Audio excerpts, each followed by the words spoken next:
ದೇಶದ ಚುನಾವಣಾ ಇತಿಹಾಸದಲ್ಲೇ ಹೊಸದೊಂದು ಟ್ರೆಂಡ್ ಶುರುವಾಗ್ಬಿಟ್ಟಿದೆ.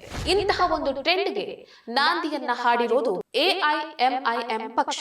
ಮೊದಲನೇ ವ್ಯಕ್ತಿ ಯಾರು ಅಂದ್ರೆ ಶಾರುಖ್ ಪಠಾಣ್, ಎರಡನೇ ವ್ಯಕ್ತಿ ಯಾರು ಅಂದ್ರೆ ತಾಹಿರ್ ಹುಸೇನ್, ಮೂರನೇ ವ್ಯಕ್ತಿ ಯಾರು ಅಂದ್ರೆ ಇಶ್ರತ್ ಜಹಾನ್. ದಂಗೆಕೋರರಿಗೆ ಟಿಕೆಟ್ ಅನ್ನ ನೀಡೋದಕ್ಕೆ ಮುಂದಾಗಿದ್ದಾರೆ. ನಾವು ಭಾರತ್ ಮಾತಾ ಕಿ ಜೈ ಅಂತ ಹೇಳಲ್ಲ, ನಾವು ಒಂದೇ ಮಾತರಂ ಅಂತ ಹೇಳಲ್ಲ. ಇದು ಇಸ್ಲಾಂಗೆ ವಿರುದ್ಧವಾಗಿದೆ. ಹಾಗಾದ್ರೆ ನೀವೇ ಯೋಚನೆ ಮಾಡಿ, ಈ ಪಕ್ಷದಲ್ಲಿರುವಂತಹವರ ಮನಸ್ಥಿತಿ ಎಂಥದ್ದು ಅಂತ. ಇಂಥ ಮನಸ್ಥಿತಿ ಇರುವಂತಹ ವ್ಯಕ್ತಿಗಳನ್ನ ಮೊಳಕೆಯಲ್ಲೇ ಚಿವುಟಿ ಹಾಕಬೇಕು. ನಮಸ್ಕಾರ. ದೇಶದ ಚುನಾವಣಾ ಇತಿಹಾಸದಲ್ಲೇ ಹೊಸದೊಂದು ಟ್ರೆಂಡ್ ಶುರುವಾಗ್ಬಿಟ್ಟಿದೆ. ದಂಗೆಕೋರರಿಗೆ ರಾಜಕೀಯ ಮನ್ನಣೆಯನ್ನ ನೀಡುವಂತಹ ಪ್ರವೃತ್ತಿ ನಮ್ಮ ದೇಶದಲ್ಲಿ ಈಗ ಶುರುವಾಗ್ಬಿಟ್ಟಿದೆ. ಇಂತಹ ಒಂದು ಟ್ರೆಂಡ್ಗೆ ನಾಂದಿಯನ್ನ ಹಾಡಿರೋದು ಬೇರೆ ಯಾರೂ ಅಲ್ಲ, ಅಸಾದುದ್ದೀನ್ ಓವೈಸಿಯ AIMIM ಪಕ್ಷ. ನಾನು ಈ ವಿಷಯವನ್ನ ಯಾಕೆ ಹೇಳ್ತಾ ಇದ್ದೀನಿ ಅಂದ್ರೆ, ಈಗಾಗಲೇ 3 ಜನರಿಗೆ ದೆಹಲಿ ಚುನಾವಣೆಯಲ್ಲಿ ಟಿಕೆಟ್ ಅನ್ನ ನೀಡೋದಕ್ಕೆ ಓವೈಸಿ ಪಕ್ಷ ಮುಂದಾಗಿದೆ. ಇವರು ಟಿಕೆಟ್ ನೀಡೋದಕ್ಕೆ ಮುಂದಾಗಿರುವಂತಹ ಮೊದಲನೇ ವ್ಯಕ್ತಿ ಯಾರು ಅಂದ್ರೆ ಶಾರುಖ್ ಪಠಾಣ್. ಈತ ಬೇರೆ ಯಾರೂ ಅಲ್ಲ, 2020ರಲ್ಲಿ ದೆಹಲಿಯಲ್ಲಿ ಒಂದು ಗಲಭೆ ನಡೆದಿತ್ತಲ್ಲ, ಆ ಗಲಭೆಯಲ್ಲಿ ಈತ ಪ್ರಮುಖ ಪಾತ್ರವನ್ನ ವಹಿಸಿದ್ದ. ಈತನ ಫೋಟೋಗಳು ಸೋಷಿಯಲ್ ಮೀಡಿಯಾದಲ್ಲಿ ಹರಿದಾಡ್ತಾನೆ ಇದೆ. ಅದನ್ನೆಲ್ಲ ನೀವು ಗಮನಿಸಿರಬಹುದು, ನೋಡಿರಬಹುದು. ಈತ ಏನ್ ಮಾಡಿದ್ದ ಅಂದ್ರೆ, ಮಠ ಮಧ್ಯಾಹ್ನ ಪೊಲೀಸರಿಗೆ ಪಿಸ್ತೂಲನ್ನ ಹಿಡಿದಂತಹ ವ್ಯಕ್ತಿ ಈತ.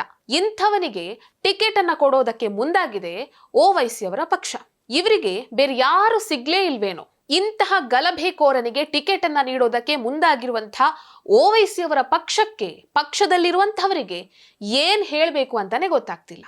ಇನ್ನು ಇದೇ ಓವೈಸಿ ಪಕ್ಷ ಟಿಕೆಟ್ ಅನ್ನ ನೀಡೋದಕ್ಕೆ ಮುಂದಾಗಿರುವಂತಹ ಎರಡನೇ ವ್ಯಕ್ತಿ ಯಾರು ಅಂದ್ರೆ ತಾಹಿರ್ ಹುಸೇನ್. 2020ರಲ್ಲಿ ದೆಹಲಿಯಲ್ಲಿ ಗಲಭೆ ನಡೆದಿತ್ತು ಅಂತ ನಾನು ಹೇಳಿದ್ನಲ್ಲ ಆವಾಗ, ಅದೇ ಗಲಭೆಯಲ್ಲಿ ಈತ ಕೂಡ ಪ್ರಮುಖ ಪಾತ್ರವನ್ನ ವಹಿಸಿದ್ದ. ಈತ ತನ್ನ ಮನೆಯ ಮೇಲೆ ಕಲ್ಲುಗಳನ್ನ ರಾಶಿ ಹಾಕೊಂಡಿಟ್ಕೊಂಡಿದ್ದ. ಆಮೇಲೆ ಗಲಭೆ ನಡೆಯುವಂತಹ ಸಮಯದಲ್ಲಿ ಪೆಟ್ರೋಲ್ ಬಾಂಬ್ಗಳನ್ನೆಲ್ಲ ಎಸೆದಿದ್ದ. ಇದನ್ನ ಇಡೀ ದೇಶಾನೇ ನೋಡ್ಬಿಟ್ಟಿದೆ. ದೆಹಲಿಯಲ್ಲಿ ನಡೆದಂತಹ ಗಲಭೆಯನ್ನ ತಡೆಯೋದಕ್ಕಾಗಿ ಮುಂದಾಗಿದ್ದಂತಹ ಇಂಟೆಲಿಜೆನ್ಸ್ ಬ್ಯೂರೋದ ಆಫೀಸರ್ ಅಂಕಿತ್ ಶರ್ಮಾನನ್ನ 100ಕ್ಕೂ ಹೆಚ್ಚು ಬಾರಿ ಚುಚ್ಚಿ ಚರಂಡಿಗೆ ಎಸೆದು ಬಿಡುತ್ತಾರೆ. ಈ ಒಂದು ಪ್ರಕರಣದ ಪ್ರಮುಖ ಆರೋಪಿ ಈ ತಾಹಿರ್ ಹುಸೇನ್ ಆಗಿರ್ತಾನೆ.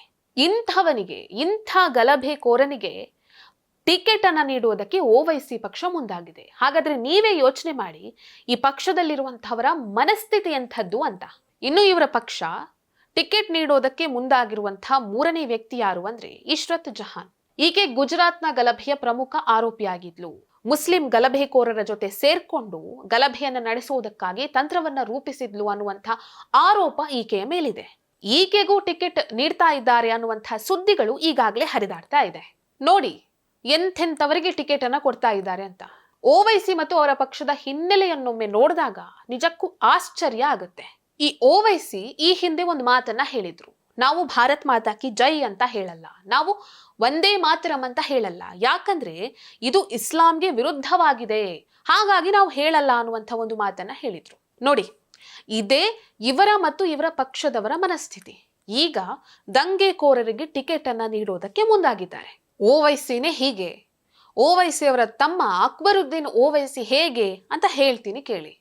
ಈ ಹಿಂದೆ ಒಂದು ಕಾರ್ಯಕ್ರಮ ನಡೀತಾ ಇರುತ್ತೆ. ಆ ಕಾರ್ಯಕ್ರಮದಲ್ಲಿ ಇವರು ಓಪನ್ ಆಗಿ ಎಲ್ಲರ ಮುಂದೆ ಹಿಂದೂಗಳಿಗೆ ಬೆದರಿಕೆಯನ್ನ ಹಾಕ್ತಾರೆ. ಪೊಲೀಸರು 15 ನಿಮಿಷ ಸುಮ್ನಿರಿ, ನಾವ್ ಏನು ಅಂತ ಹಿಂದೂಗಳಿಗೆ ತೋರಿಸ್ತೀವಿ ಅಂತ ಇವರು ಹೇಳ್ತಾರೆ.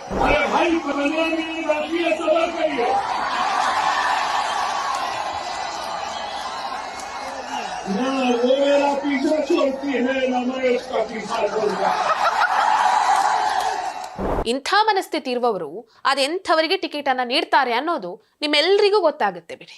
ಈ ಮೂಲಕವಾಗಿ ಇವರು ಸಮಾಜಕ್ಕೆ ಯಾವ ಮೆಸೇಜ್ ಅನ್ನ ಕೊಡೋದಕ್ಕೆ ಹೊರಟಿದ್ದಾರೆ, ಯಾರು ಪೊಲೀಸರ ಎದುರೇ ಪಿಸ್ತೂಲ್ ಅನ್ನ ಎತ್ತಿದ್ರು, ಯಾರು ಹಿಂಸೆಗೆ ಪ್ರಚೋದನೆಯನ್ನ ಮಾಡಿದ್ರು, ಅಂಥವರಿಗೆ ನಾವು ಟಿಕೆಟ್ ಅನ್ನ ಕೊಡ್ತೀವಿ ಅನ್ನುವಂಥ ಮೆಸೇಜ್ ಅನ್ನ ಇವರು ಸಮಾಜಕ್ಕೆ ಸಾರ್ತಾ ಇದ್ದಾರೆ. ಇಂಥ ಮನಸ್ಥಿತಿ ಇರುವಂತಹ ವ್ಯಕ್ತಿಗಳನ್ನ ಮೊಳಕೆಯಲ್ಲೇ ಚಿವುಟಿ ಹಾಕಬೇಕು. ಎಲೆಕ್ಷನ್ ಕಮಿಷನ್ ಈ ಬಗ್ಗೆ ಗಮನ ಹರಿಸಬೇಕು. ಇಂಥ ವ್ಯಕ್ತಿಗಳು ಚುನಾವಣಾ ಕಣಕ್ಕೆ ಇಳಿಯೋದನ್ನ ತಪ್ಪಿಸೋದಕ್ಕಾಗಿ ಕಠಿಣ ಕ್ರಮವನ್ನ ಕೈಗೊಳ್ಳಬೇಕು. ಈ ವಿಡಿಯೋ ನಿಮ್ಗೆ ಇಷ್ಟ ಆಗಿದ್ದಲ್ಲಿ ಲೈಕ್ ಮಾಡಿ, ಶೇರ್ ಮಾಡಿ, ಕಮೆಂಟ್ ಮಾಡಿ. ನೀವಿನ್ನೂ ನಮ್ಮ ಚಾನೆಲ್ ಅನ್ನ ಸಬ್ಸ್ಕ್ರೈಬ್ ಮಾಡಲಿಲ್ಲ ಅಂದ್ರೆ ದಯವಿಟ್ಟು ಸಬ್ಸ್ಕ್ರೈಬ್ ಮಾಡಿ. ಹೆಚ್ಚಿನ ಮಾಹಿತಿಗಾಗಿ ಪಕ್ಕದಲ್ಲೇ ಇರುವಂತಹ ಬೆಲ್ ಐಕಾನ್ ಅನ್ನ ಪ್ರೆಸ್ ಮಾಡಿ.